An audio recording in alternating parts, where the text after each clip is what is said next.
Now, let's shift over to some key takeaways from today. I'm excited now to be joined by one of my personal heroes and an esteemed colleague, Dr. Modele Ogunniyi. Dr. Ogunniyi is a professor of medicine and a master physician in the Division of Cardiology at Emory University. She's associate medical director of the Grady Heart Failure Program and immediate past co-chair of the National Hypertension Control Roundtable. Dr. Ogunniyi, Paul Reed set the stage for the convening when he said the magnitude of this problem can be overwhelming to comprehend, and then he gave us a way to make it comprehensible.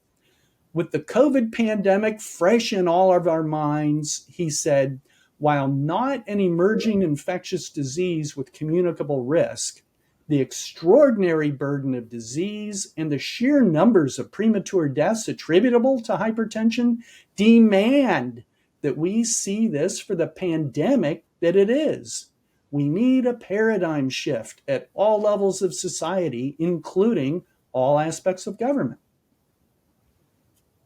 John, really, really powerful statement.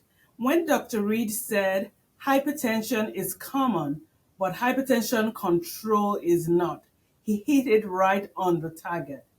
We know these things, we talk about them a lot, but I've never heard it stated so concisely as Dr. Reed put it. Those of us who are working in this space to raise the priority on hypertension control may want to adopt this statement as a mantra and pair it with similarly concise comments that we have the knowledge and tools to make hypertension control a priority. Well put, Dr. Ogunniyi. One of Dr. Frieden's comments that grabbed my attention was when doctors go to medical school, they take the part of our brain out that allows us to follow protocol. Nurses and pharmacists are much better at that. You're a physician. How did that hit you? Oh, wow. I chuckled and really paused when Dr. Frieden made that comment. That is a really strong comment. But you know what? It underscores the value of team based care. Everyone, the patient, the purchasers, the society, all team members benefit from team based care that takes full advantage of every clinician's training and skills. And as a clinician myself, working in a healthcare system like Grady, we have found that following protocols, even when you think about heart failure, we have guideline directed therapy, and we know that rapid initiation by following protocols saves lives. It reduces readmission. So I think that as clinicians, following protocols by incorporating team members like nurses, like pharmacists who are skilled at really implementing these protocols is a way to advance hypertension control. You know, another one of Dr. Frieden's comments was that there is so much bad care, and bad care happens when we don't follow protocols. I really agree with him. It's true. Many of our patients suffer unnecessarily when they do not receive evidence-based care. You and I know that hypertension is not a mystery. We know what causes it, we know how to manage it, we know how to prevent it. But too often, the healthcare system and people in the healthcare system, policymakers, industries that shape the food and physical environment. What we need to do is to prioritize applying the evidence to planned interventions. This is really key if we want to advance hypertension control as a nation. Yeah, Dr. Ogunniyi, I couldn't agree more. I asked a physician at the American College of Cardiology meeting last month whether he uses self measured blood pressure with his patients. And he said, why would I? What good would it do when the patient doesn't know what to do with the blood pressure readings? And when I told him that that's part of the SMB protocol, he just gave me a blank look. I don't think he's aware of that. I'm not sure he's even aware of that there is an SMBP protocol. Wow, John, that is really a statement that causes me to pause and think. We have a lot of work to do.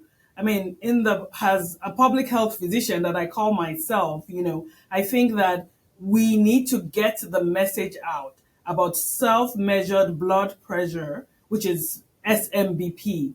We know the benefits because one thing about SMBP is that it empowers the patients. So now we're talking about SMBP, but you also know the data about cardiac rehabilitation, for example. We have these tools, we know they work, but honestly, without clinicians, without the team based approach to applying these tools, SMBP and cardiac rehab, they're not going to work if people, one, don't know about them or use them in their practices. It takes repetition. And I will dare say lots of repetition. Dr. Frieden said today that improving hypertension control can save more lives than any healthcare intervention due to its leading role in preventable deaths globally. He has been saying for decades, but now, obviously, more people need to hear about it. Let's prioritize hypertension control. That's such a great point, Dr. Ogunniyi. And then we heard as well today that hypertension control is not just a matter for the healthcare arena. It can and must be accomplished through community changes too. Uh, Paul Reed discussed the role of physical activity in preventing and managing hypertension, and he cited evidence that supports physical activity's benefits for healthy adults and those with chronic diseases like hypertension and type 2 diabetes. So, Okay. thank you, John.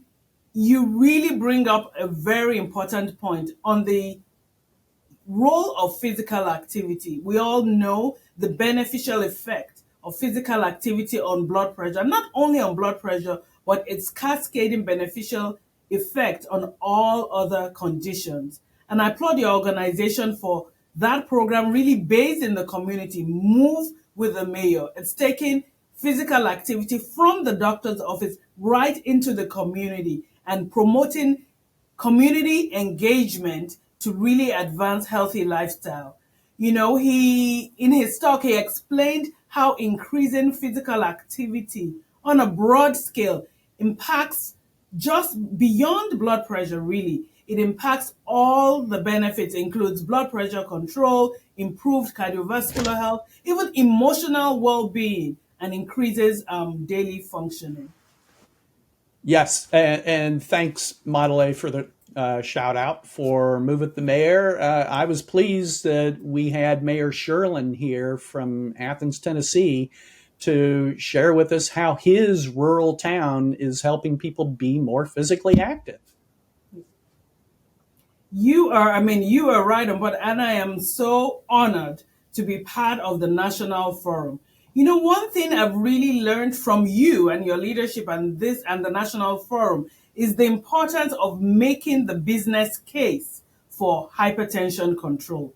So businesses have a stake in this also, and they have the power, the ability to foster hypertension control. We know that employees with hypertension experience high healthcare costs, including almost a 50% higher cost compared to those with hypertension.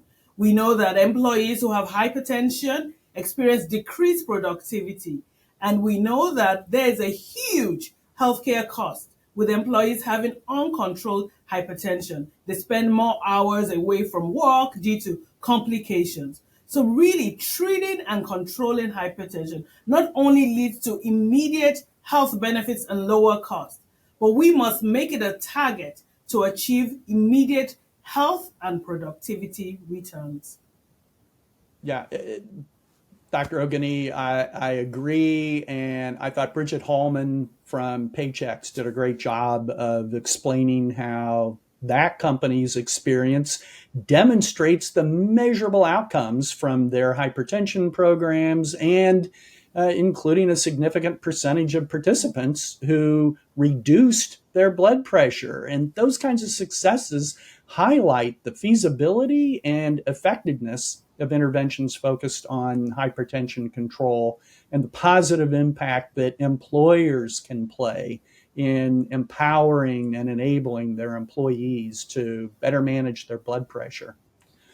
Another non-clinical area we heard about was Congress, and members of Congress are motivated to act on healthcare costs, including reducing out-of-pocket expenses for patients. That highlights the financial burden of healthcare on individuals and families, which can be magnified or exacerbated by conditions like hypertension. We heard today from Carlos and Karen that there's bipartisan interest in reforming pharmacy benefit managers or PBMs and reducing prescription drug prices, which is crucial for patients managing chronic diseases. There are disagreements between the House and Senate, particularly over extending PBM reforms to the commercial market. And this highlights the challenges that we face in implementing comprehensive reforms that could greatly benefit cardiac disease, cardiovascular disease, and hypertension management. So, advocacy efforts are crucial to ensuring continued support and funding for health programs that address conditions like hypertension. And it's on us, all of us participating today, to engage with and advocate with policymakers and highlight the impact on patients and have that drive policy changes. Now, Dr. Ogunniyi, I want to shift gears back. I mentioned the ACC meeting earlier, and I have to say, after hearing hundreds of speakers there, the pithiest comment I heard at ACC was one you made. Would you mind repeating it? Yeah, John, thank you for bringing that up. And this is something that has been on my mind, as you know, as we've become partners in advancing national hypertension control. The comment was that the powers that be must recognize the lethality of uncontrolled hypertension. Hypertension, uncontrolled hypertension, is killing more Americans than we know about.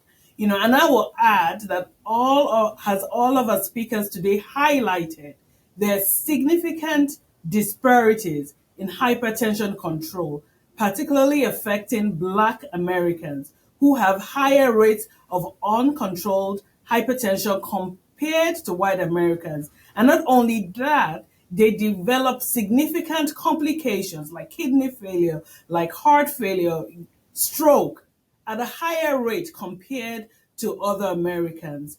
So I will encourage you all. Thank you for spending your time today in this amazing conference where thought-provoking presentations, engaging discussions have been held.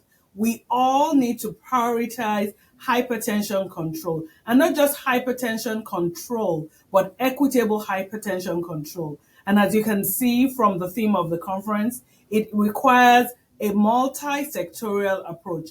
Everyone has a stake in controlling hypertension and advancing national hypertension control. It's no longer acceptable to say the national hypertension control rate is 25%. It's no longer acceptable. We all as a community, all as a nation, every sector recognize that this is a priority. And together, I'm happy that the National Forum really is a leader in advancing equitable hypertension control. Thank you all for this opportunity.